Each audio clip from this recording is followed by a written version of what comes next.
As we stabilized the financial system, we also took steps to get our economy growing again, save as many jobs as possible, and help Americans who'd become unemployed.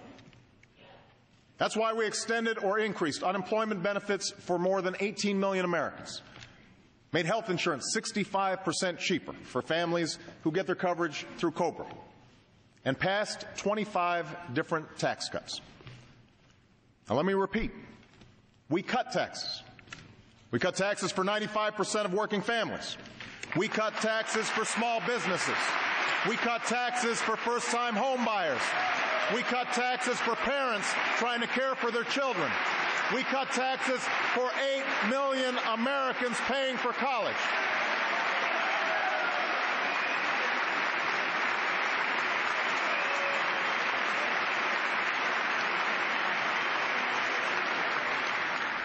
I thought I'd get some applause on that one.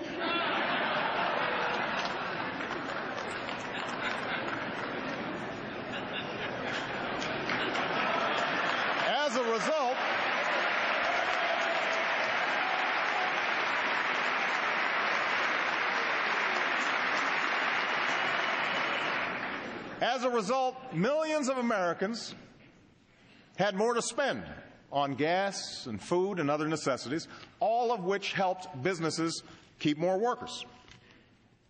And we haven't raised income taxes by a single dime on a single person. Not a single dime.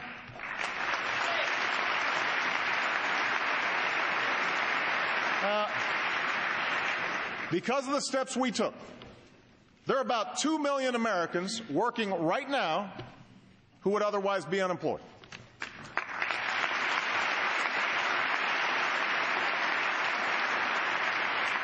$200,000 work in construction and clean energy. 300,000 are teachers and other education workers. Tens of thousands are cops, firefighters, correctional officers, first responders. And we're on track to add another 1.5 million jobs to this total by the end of the year. The plan that has made all of this possible, from the tax cuts to the jobs, is the Recovery Act. That's right. The Recovery Act, also known as the stimulus bill.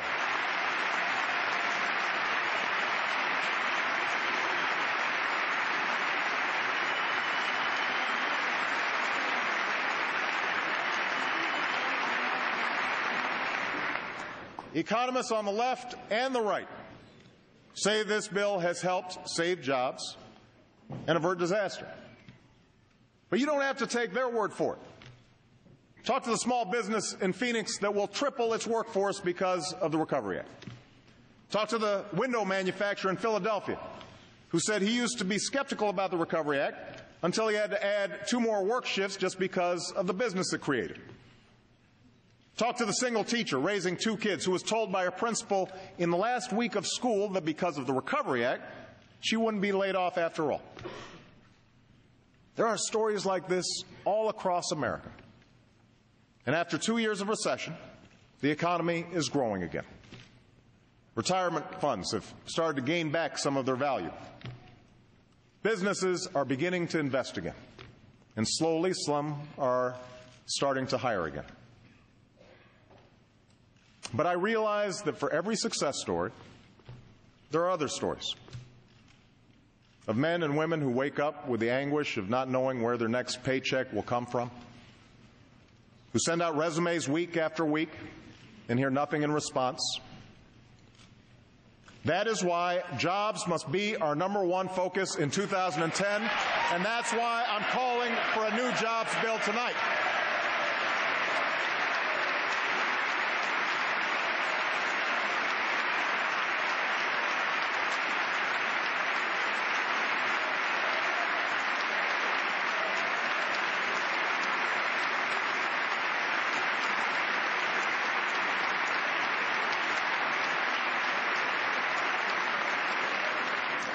Now, the true engine of job creation in this country will always be America's businesses.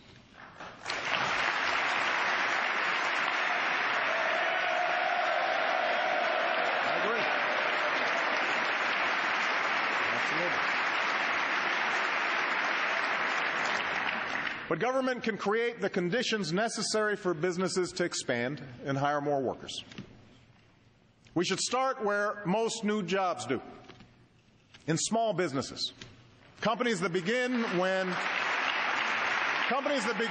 an entrepreneur takes a chance on a dream, or a worker decides it's time she became her own boss. Through sheer grit and determination, these companies have weathered the recession and they're ready to grow.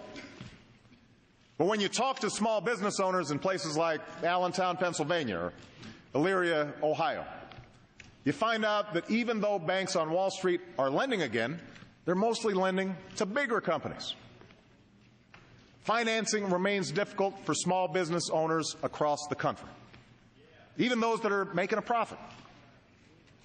So tonight, I'm proposing that we take $30 billion of the money Wall Street banks have repaid and use it to help community banks give small businesses the credit they need to stay afloat.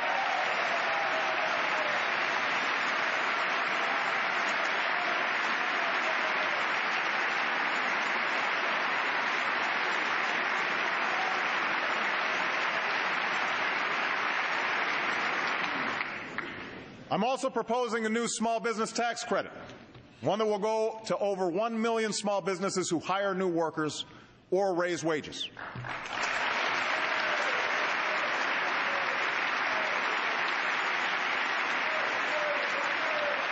While we're at it, let's also eliminate all capital gains taxes on small business investment and provide a tax incentive for all large businesses and all small businesses to invest in new plants and equipment.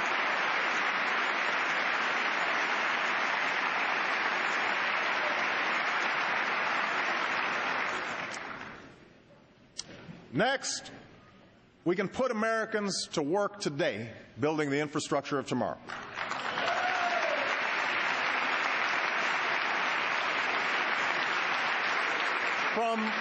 From the first railroads to the interstate highway system, our nation has always been built to compete. There's no reason Europe or China should have the fastest trains or the new factories that manufacture clean energy products. Tomorrow I'll visit Tampa, Florida, where workers will soon break ground on a new high-speed railroad funded by the Recovery Act.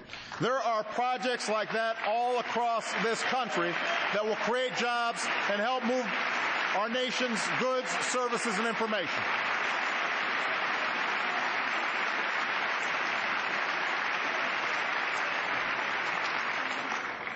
We should put more Americans to work building clean energy facilities and give rebates to Americans who make their homes more energy efficient, which supports clean energy jobs. And to encourage these and other businesses to stay within our borders, it is time to finally slash the tax breaks for companies that ship our jobs overseas and give those tax breaks to companies that create jobs right here in the United States of America.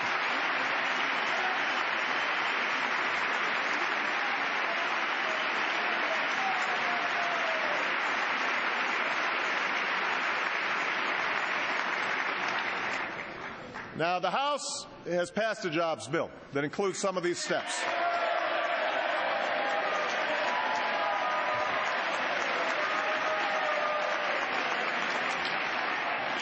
As the first order of business this year, I urge the Senate to do the same, and I know they will.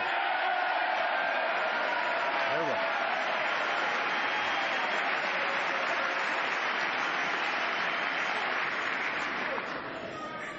People are out of work. They're hurting. They need our help. And I want a jobs bill on my desk without delay. But the truth is, these steps won't make up for the 7 million jobs that we've lost over the last 2 years.